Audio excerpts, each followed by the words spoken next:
So it's already like 2 in the morning, right? But I just got done reviewing Halloween, and I didn't bring any spoilers up in my last video, so here's a spoiler for you. If you don't want the movie spoiled for you, go ahead and click off. But the weirdest thing happens in this movie, and it's a subplot. For you guys who don't know what that is, a subplot is a plot that happens in the movie alongside the actual main plot of a movie. That's the best way to explain it. So, for people that don't know.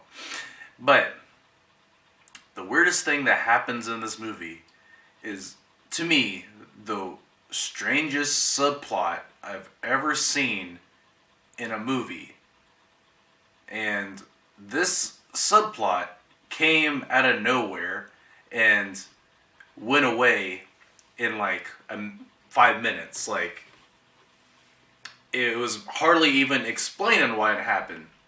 But it has a lot to do with a doctor. I think it was a doctor, but earlier in the movie I thought he was a cop, but he turned out to be a doctor. A doctor was obsessed with Michael Myers, right? And he's riding with one of the main characters, well, sort of, who's also a sheriff, a cop.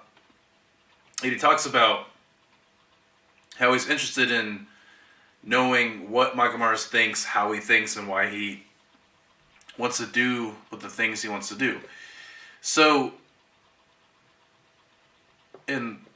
there's a particular moment that is so baffling even to me that I just can't wrap my head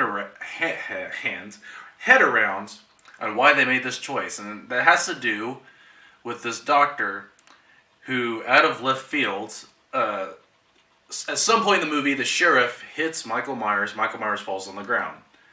And the doctor comes over, and the sheriff's right behind him, says, "Move out of the way." And for some reason, the doctor pulls a knife out, or whatever it was, kills the sheriff. The sheriff falls over dead. And the doctor takes Michael Myers' mask, wears it for a second, and throws Michael Myers in the back of the car, all because he wants to see how Michael Myers thinks. And he thinks, like, the best way to, for some reason, is to have Michael Myers kill Laurie Strode. I think that's what he was getting at. But this subplot came out of nowhere. Like, it happened in the movie and you forget about it really fast because it almost has no meaning whatsoever in the movie because it happens so fast. And not even a few minutes later, the doctor dies. I've seen some really strange subplots in movies, but this is one of those things that is so out of nowhere that when I was in the theater and people were watching the movie, I could literally hear people in the audience go, "What was up with that scene? What was up with that particular..." Yeah, what was up with that? It was so random. It was so out of left field. And I've seen some pretty random subplots in movies, but this one took the cake. So there's a few other things I noticed about this movie, and that I don't think I've ever really noticed. I don't think there's a picture of... Yeah. Okay. So, yeah, right here. Here's another one. He's holding it in his right hand. So, this other thing that I've noticed in this Michael Myers movie is that Michael Myers in this movie is left-handed. And I don't know why they decided to go with that, but that's something I noticed, is that every time Michael Myers was holding a weapon, it was always in his left hand. But yet in the original Michael Myers movie, he's holding a knife with his right hand. So I'm a little confused about this character choice. Here's the iconic picture of that movie, and he's clearly holding it in his right hand. But there's some weird character choices in this movie, and I'm just kind of confused on why they decided to make Michael Myers left-handed. Granted, this is probably the least strange aspect of this movie, but you would think if they're going to be consistent with the original Halloween movie, why not make Michael Myers right-handed as he is in the original Halloween movie, because him being left-handed out of nowhere just kind of tells me that this is a different universe. But like I said, this is just a little small detail that I noticed, and I just thought it was kind of a strange choice because he's right-handed in the first movie, but for some reason in this movie, every time he does something, he's always with his left hand. Not many people are probably going to notice that, so it doesn't really matter. And so, here's the other thing that I noticed, but this has more to do with the people that actually watch the movie, the audience.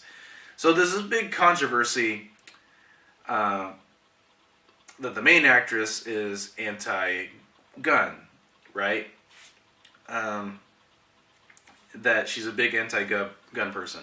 But yet in the movie, she's a really pro-gun person in the movie. So here's the thing.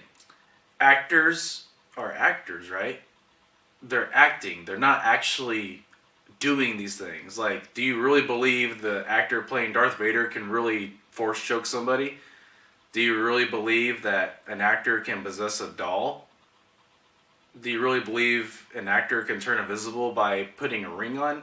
That's what I'm meaning. These are actors. They're playing people that are not really them. And I've seen this argument all over the internet. And it's one of those things that has nothing really to do with the movie per se, but is more to do with like the audience. And still baffled in why people are having this idea that an actor can't be a different person on camera or whatnot. Because when a person is acting, that is not the person that they are. And I can tell you, I've seen some pretty bad British accents in actors and some pretty bad American accents, but it's whatever. It's acting. They're not playing. They're playing people that are not them. And so people are having this idea that she is pushing this anti-weapon agenda, anti-gun agenda. Well, when I watched the movie, I didn't see that at all. Her character is pretty pro-gun in this movie.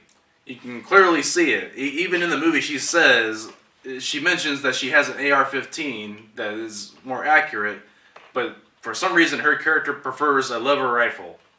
And for some reason, her character using a lever rifle has people believing that she's trying to push this anti-gun lobbying thing.